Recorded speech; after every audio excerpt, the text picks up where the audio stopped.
a grabar. Listo. Entonces, todo este componente de seguridad que hoy se tiene dentro de las compañías, digamos que muchas han reforzado todo este componente. Además, porque el nivel de vulnerabilidad ha aumentado demasiado, todo el componente de lo que tiene que ver con el robo de información, la suplantación, ingeniería social, han incrementado cada vez más esa penetración a las compañías, e inclusive a nivel personal, muchos elementos han sido vulnerados. Entonces, a hoy es muy fácil que lo llamen a uno el número del celular y empiecen a capturar la información o a tratar de irle sacando información. La policía ha hecho muchas campañas en la parte de delitos informáticos, en las empresas han realizado muchas capacitaciones, pero efectivamente creería uno de que esto no es suficiente. No es suficiente en la medida de que cada vez que va a suplantar es un poco mucho más inteligente que uno y logra vulnerar muchos componentes de seguridad que en ocasiones no podemos detectar. Lo excelente y un control mucho más efectivo sería algo completamente automatizado. ¿Cuál es el inconveniente de automatización? Pues que no todos esos elementos son susceptibles de que se puedan automatizar. Es decir, el usuario final no se va a poder automatizar porque pues, no es un robot. Entonces, sí han generado componentes como migrar correos empresariales a la nube con proveedores de servicios que le den como esa característica de seguridad. Ayer salió de la parte del gobierno un componente donde establecía las reglas para el acceso y cómo se debía de trabajar con la parte de inteligencia artificial, componente en la nube, y había otro elemento adicional para el sector gobierno. Entonces, las compañías que tienen unos estándares y unos protocolos. Esos estándares y protocolos están enmarcados en manuales, procedimientos que se deben de cumplir estrictamente. Hay unos métodos, reglas, hay herramientas y leyes concebidas para minimizar esos posibles riesgos. Recuerde que esos riesgos de ataque cibernético, las posibles causas de ataques que yo pueda tener dentro de mi compañía, pues yo lo que debo establecer son unos controles que me permitan mitigar esa eventualidad. Y esos controles, pues los debo de monitorear periódicamente. Esos riesgos me deben de definir en qué nivel estoy y si realmente requiero de un componente o de un control adicional que me dé plena garantía de lo que yo tenga allí. Por ejemplo, si yo tengo transferencias electrónicas desde mi compañía, pues muy posiblemente puedo tener una vulneración o una denegación del servicio o que me hagan una suplantación o que efectivamente en medio de la transmisión del dinero que yo estoy haciendo electrónicamente me puedan vulnerar. Hemos visto, por ejemplo, casos en los cuales creo que hace alrededor de como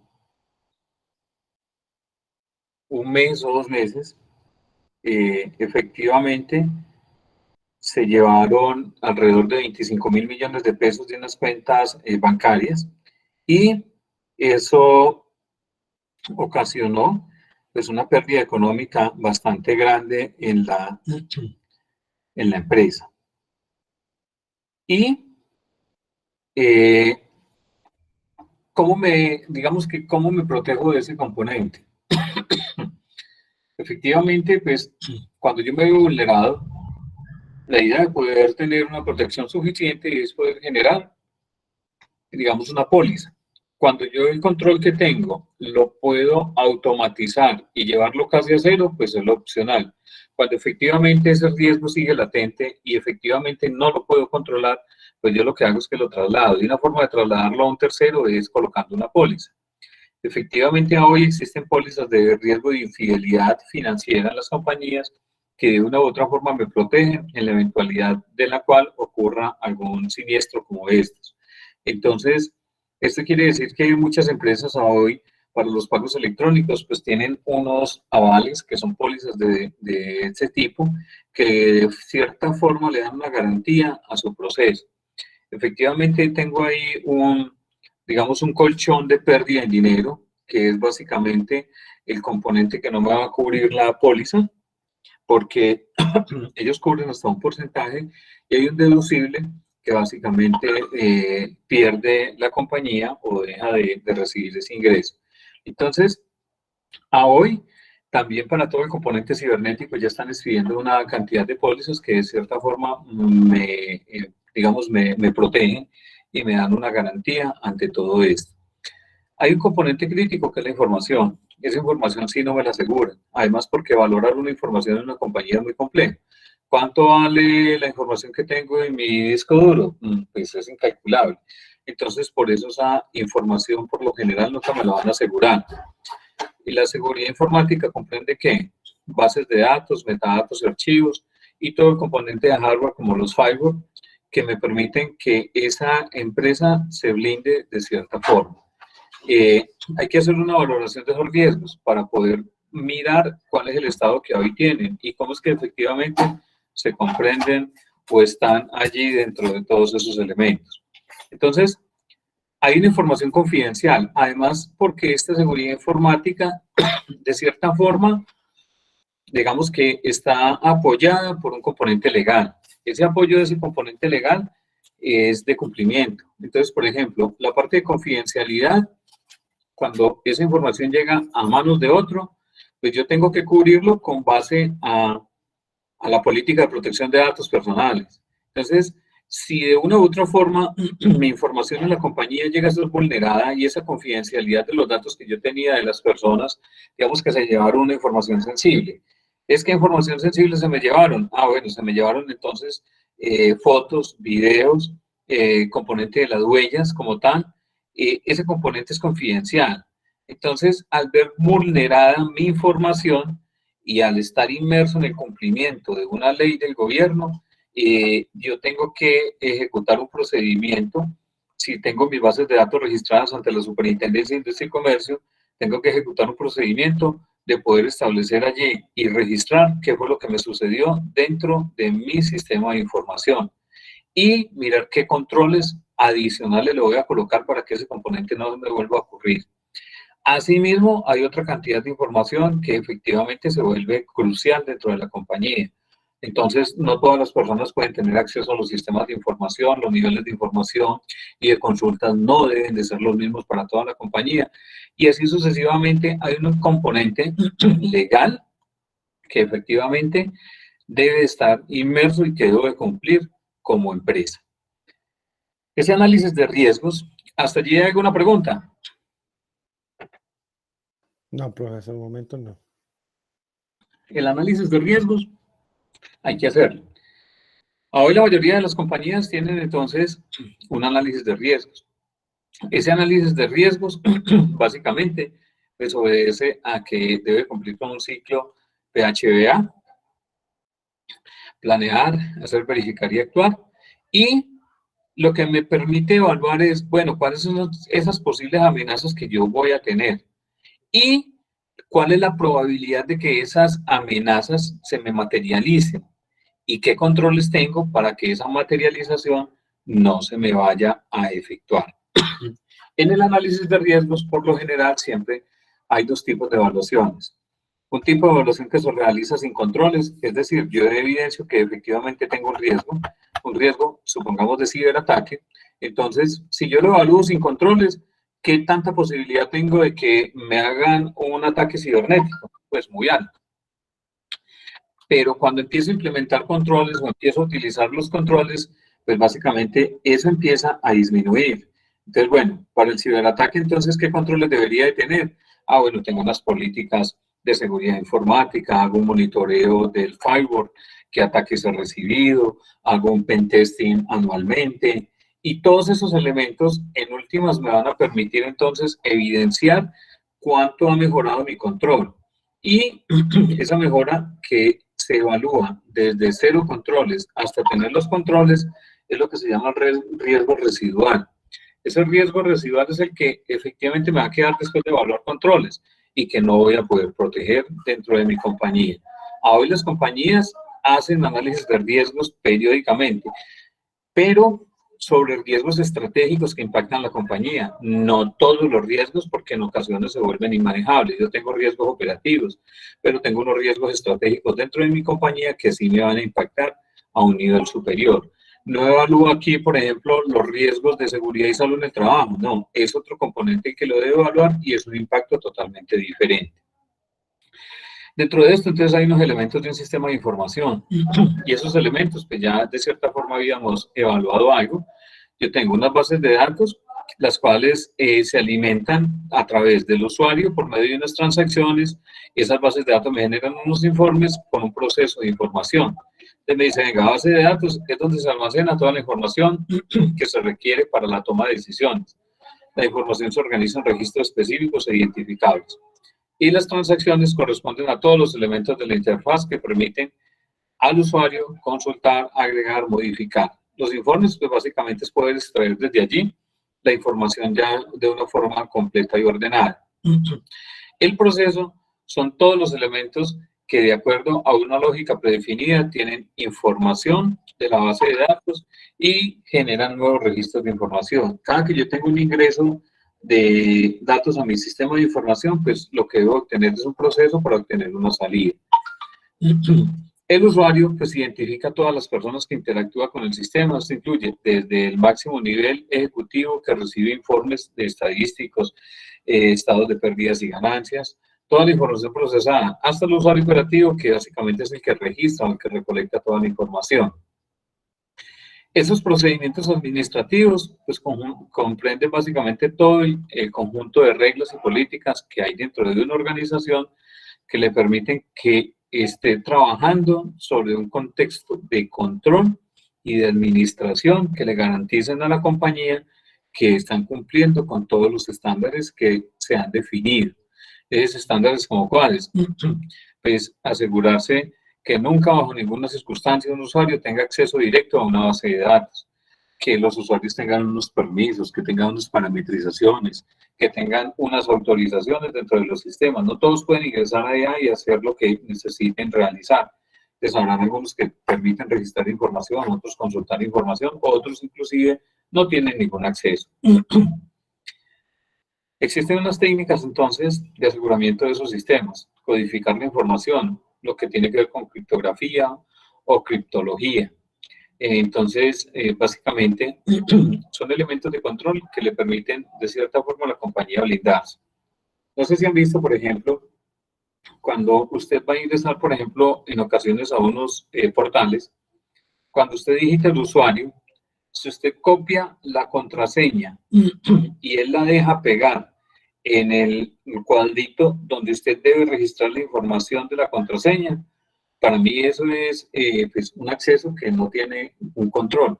Y ese control de escribir la contraseña debe ser diario escrita, no copiada y pegada.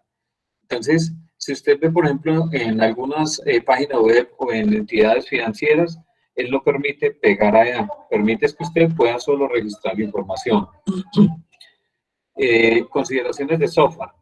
Se debe tener instalada una máquina únicamente con el software necesario que reduzca los riesgos y asimismo tener controlado el software asegura la calidad y procedencia del mismo.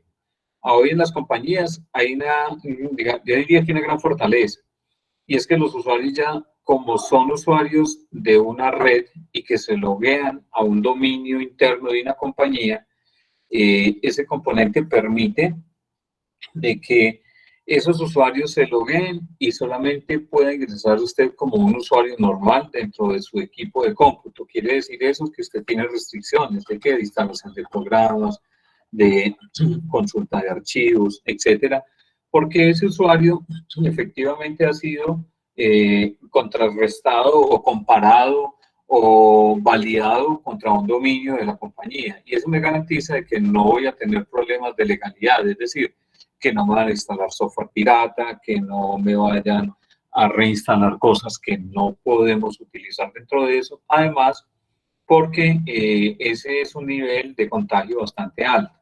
Igual como sucede con los correos electrónicos. Los correos electrónicos empresariales, pues sí, lógicamente se deben de utilizar, pero cuando efectivamente usted lee correos electrónicos personales, hay un alto nivel de problema de contagio. Entonces, hace alrededor de 5 años, cuando empezó a surgir los ransomware, pues básicamente muchas empresas se vieron vulneradas y violentadas con este tipo de malware, que lo que hacían era quitarle la información o secuestrarla. Y básicamente se debía a que pues, a un malware que venía o en un archivo infectado a través de un correo electrónico, y esos correos electrónicos, por lo general, que eran infectados o que infectaban a las compañías, pues venían de correos electrónicos personales. En todo caso, el inventario de software proporciona un método correcto de asegurar la reinstalación en el caso de algún desastre. El software con método de instalación rápido facilita también la reinstalación en caso de una contingencia.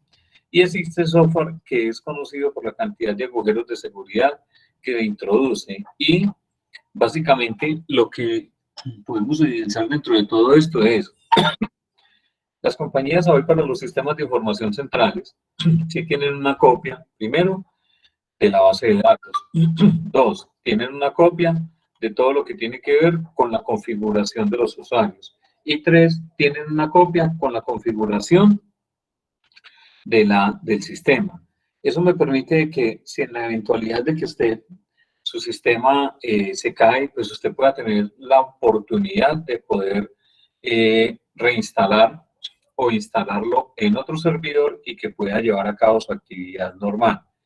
A hoy, en ocasiones, uno pensaría de que este tipo de actividades se vuelven complejas, porque cuando usted tiene, digamos, una base de datos supremamente grande, una base de datos de 20 años con información que se ha registrado, una parametrización de 500 usuarios, más unas bases de datos bastante grandes, pues reinstalar o volver a colocar en operación en otro servidor a veces es complejo. Ese es el componente crítico que hoy tienen las compañías y que cuando hay un arrendamiento de nube, ese arrendamiento de nube en muchas ocasiones es un tipo de arrendamiento de nube pública. ¿Qué quiere decir nube pública? Pues básicamente es que en ese servidor hay muchas empresas o esa empresa que ofrece ese tipo de servicios tiene muchas empresas. Hay un nivel crítico dentro de esto y básicamente es que cuando hay un ataque demasiadamente fuerte, que puede ser que me lo hagan a mí o que me lo hagan a otra empresa que tiene esa información instalada allí, los daños colaterales a veces son muy críticos. Porque puede ser que el atacante que le hicieron ese tipo de ataque, pues no le vulneraron nada, pero el daño colateral para otras compañías puede ser muy fuerte con pérdida de información. Es por eso que cuando hay ese tipo de arrendamiento en la nube, es muy aconsejable poder tener claro ese tipo de contrato que se va a firmar y cuál es la garantía de la disponibilidad que me va a garantizar ese almacenamiento en nube. Porque recuerden que es que allí va a estar mi base de datos principal. Es allí donde yo voy a poder registrar los inventarios, poder leer, poder descontar, etc. Entonces, por eso se vuelve crítico dentro de las compañías. Consideraciones de la red, que son los puntos de entrada de la red, son generalmente el correo, las páginas web, entrada de ficheros desde discos, de ordenadores ajenos, portátiles, etc. Entonces, también hay elementos para proteger aquí, sí, claro. Entonces, básicamente, reducir los permisos de los usuarios a lo mismo. Se pueden centralizar los datos de forma que detectores de virus en modo bash puedan trabajar durante el tiempo inactivo de las máquinas, etc. Muchas compañías hoy entonces guardan un componente o tienen una parte de una consola de antivirus. Y esa consola de antivirus, pues básicamente me da un nivel de protección asegurable que me dé cierta forma tranquilidad. ¿Tranquilidad en qué? Pues que no me van a, primero, no me van a entrar virus. Dos, básicamente, no voy a tener, digamos, ese tipo de ventanas abiertas que me van a generar elementos críticos. ¿Como cuáles? Pues no voy a poder conectar USBs, consolas de antivirus me controlan todos los puertos y no voy a poder conectar discos duros externos. Quiere decir que ahí ya me estoy librando de una cantidad de virus que me puedan ingresar a través de estos componentes. Entonces, de cierta forma, me va a permitir que yo pueda asegurarme de que no voy a tener ningún tipo de vulnerabilidad. Copias de seguridad, importantísimo. Además, porque las copias de seguridad a hoy me deben de garantizar la continuidad. Esa continuidad es la que me va a permitir que en el evento en que mi empresa tenga un inconveniente, pues la operación de mi empresa continúe a pesar de lo que haya sufrido. Entonces, por ejemplo, si sufrió un ataque terrorista, que pueda continuar la información. Además, recuerden algo, la copia de seguridad es responsabilidad propia de la compañía. Es decir, si usted no tenía copia de seguridad de su información y usted tenía que presentar ante la DIAN la información exógena, pero usted le ocurrió un daño en su servidor y se le perdió la información, pues la responsabilidad no es de la DIAN, la responsabilidad es suya. Y usted, básicamente, es el que debe responder con ese tipo de elementos. Entonces, preguntas hasta allí.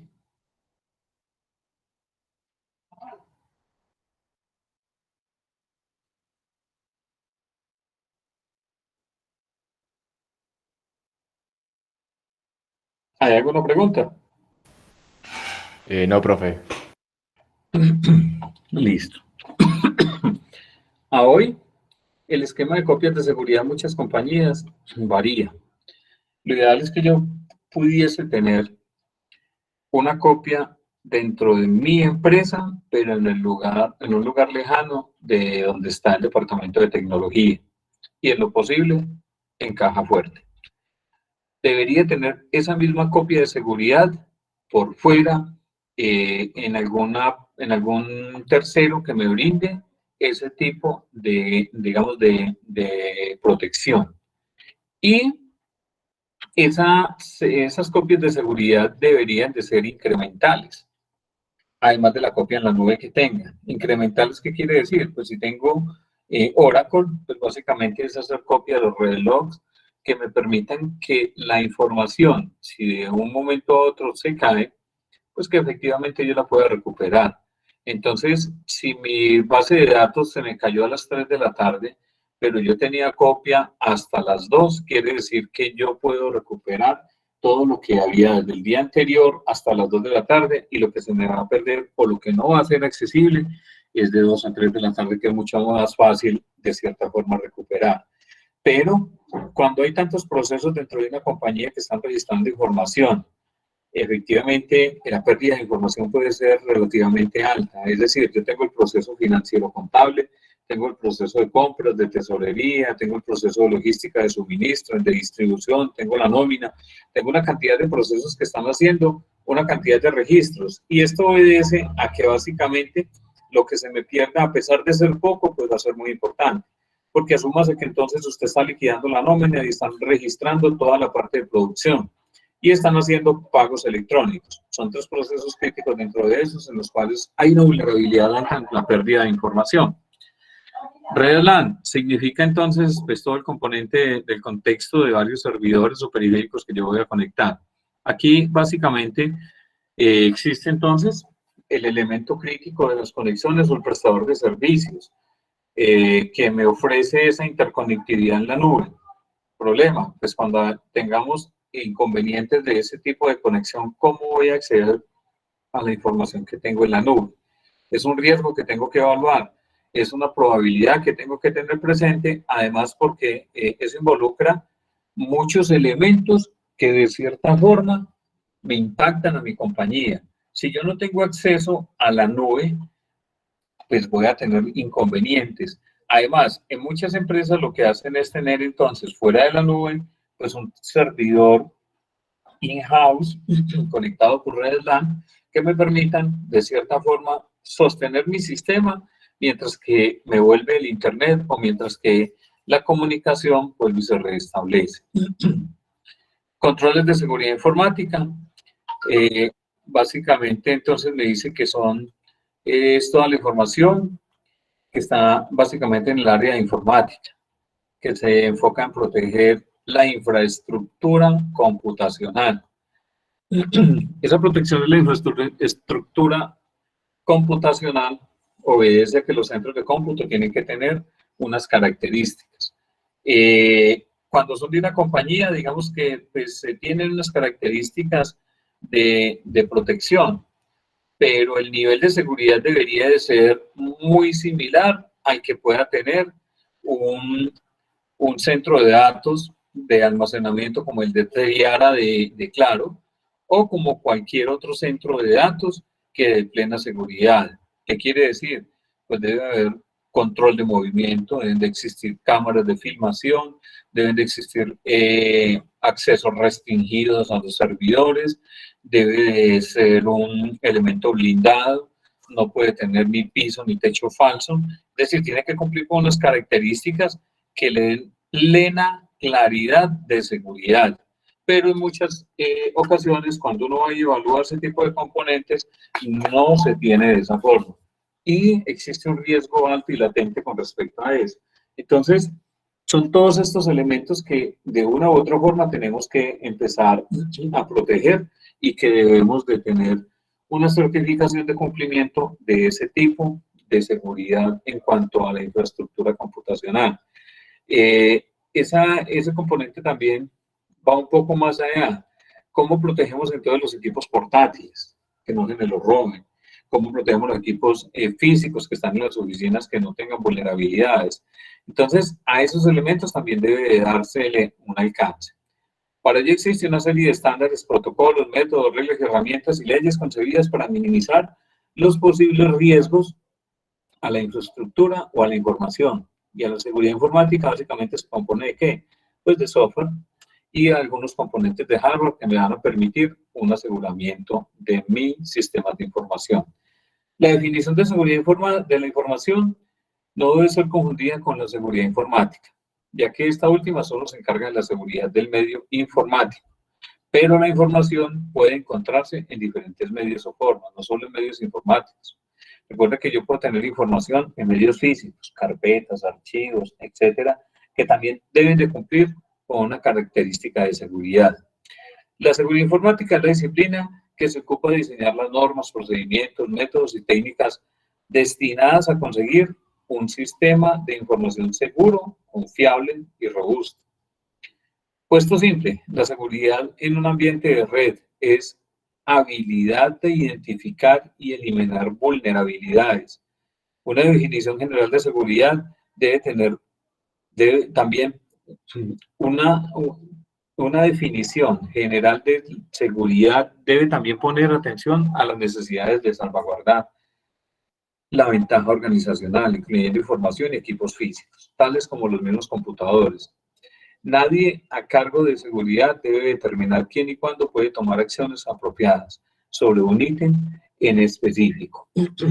Hay muchos elementos que efectivamente colocan en riesgo mi compañía y es ahí donde hay que prestar un poco más de atención. Por ejemplo, en Colombia es muy frecuente que hayan marchas, paros, etcétera, o manifestaciones.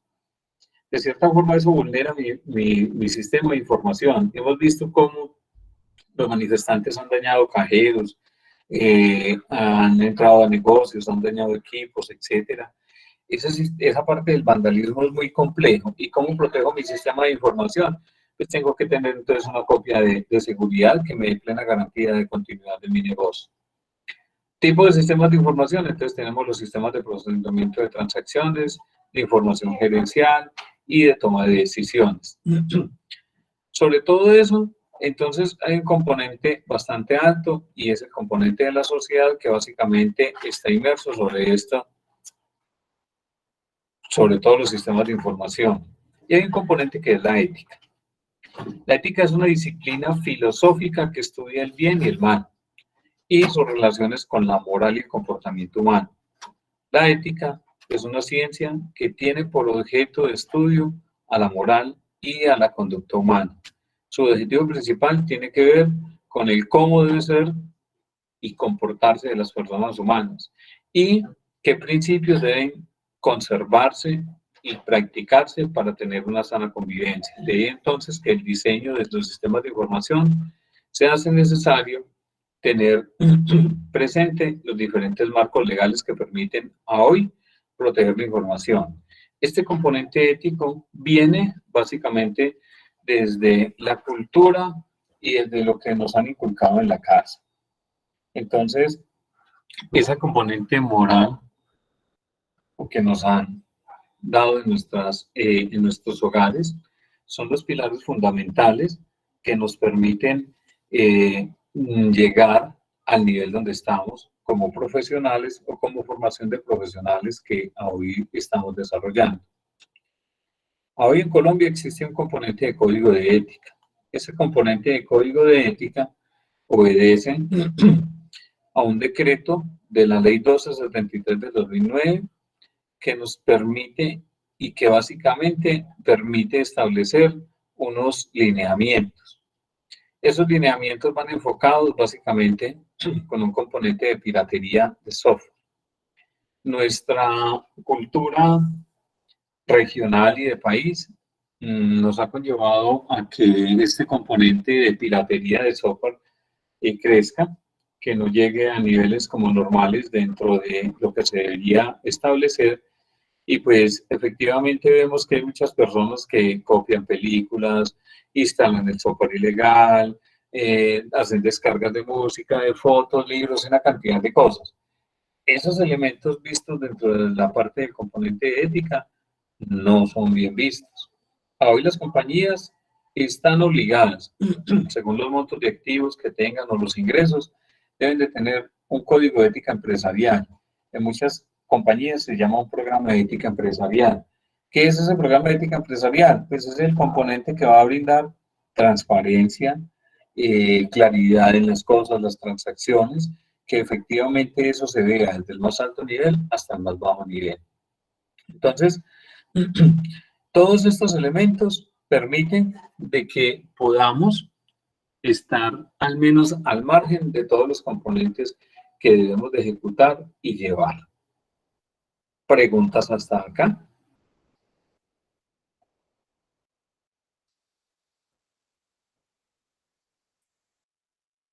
No, profe. No, profe.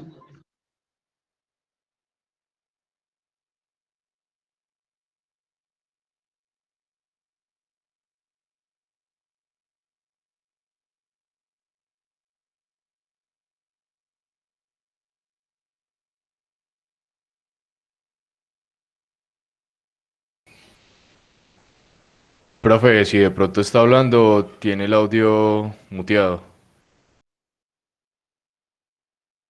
Ok. Están viendo mi pantalla en la página web del COMNIA.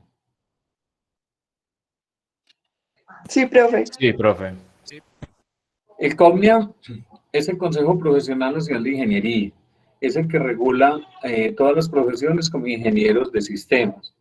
Este COMNIA tiene un componente de toda la parte de ética y tiene un componente completo del código de ética. Este código de ética del COMNIA básicamente me enfoca sobre los componentes que yo debo de cumplir, que tengo que hacer. Recuerden que esto reúne una cantidad de elementos. El COMNIA también me permite que cuando yo termine mi profesionalización, pues básicamente yo tenga que tramitar ante ellos el componente de lo que tiene que ver con toda la parte de profesional, es decir, poder tramitar ante ellos la tarjeta profesional y a partir de eso, pues yo ya efectivamente soy profesional. Cuando yo saco mi tarjeta profesional, a partir de allí yo tengo la experiencia profesional. Antes de eso, solo tengo experiencia laboral. Entonces, hay que tener presente eso para poder que cuando usted termine su carrera profesional, pues tramite la tarjeta profesional. Aquí básicamente en el COMNIA es donde quedan registrados cuando algunas personas tienen algún elemento o tienen un proceso disciplinario. Es decir, que ese proceso disciplinario básicamente me va a llevar a cumplir con una normatividad de ley. ¿Quién me vincula a este componente?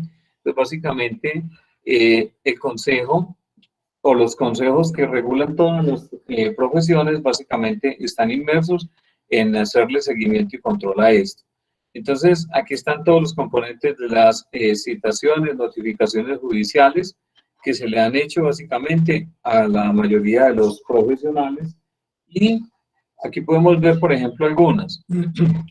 Notificación por aviso de investigación ético-disciplinario, y me dice entonces qué es ese tipo de notificación y me dice qué documento y cuál es la persona.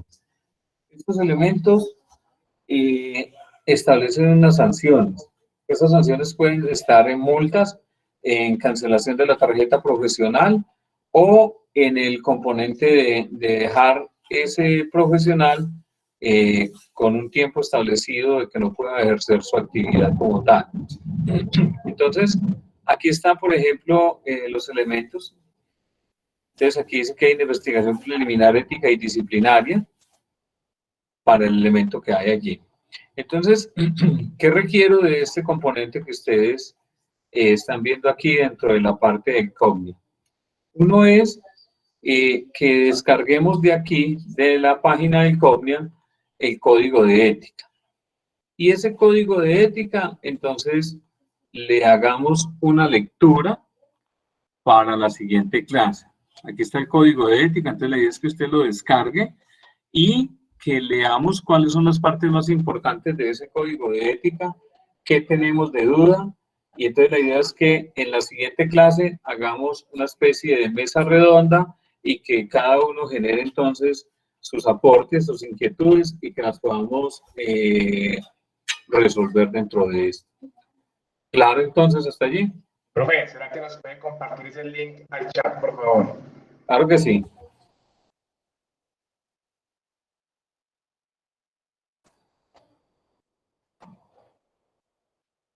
Gracias, profe.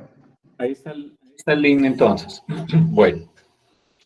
Entonces les voy a proponer lo siguiente. Vamos a dejar la tutoría de hoy hasta allí con el fin de poder colocarme a calificar los trabajos que ustedes acabaron de subir a la plataforma y poder establecer entonces este compromiso que tenemos de entrega de notas y que usted pueda entonces visualizarlas y establecer entonces esos elementos allí. ¿Hay alguna pregunta? No, profe, todo muy claro. Listo. Entonces vamos a dejar por hoy allí. Son ustedes muy formales. Muchas gracias y una feliz noche. Listo, profe, hasta luego. Muchas Hasta luego, gracias, profe, que esté profe. bien. Chao, compañeros. Gracias.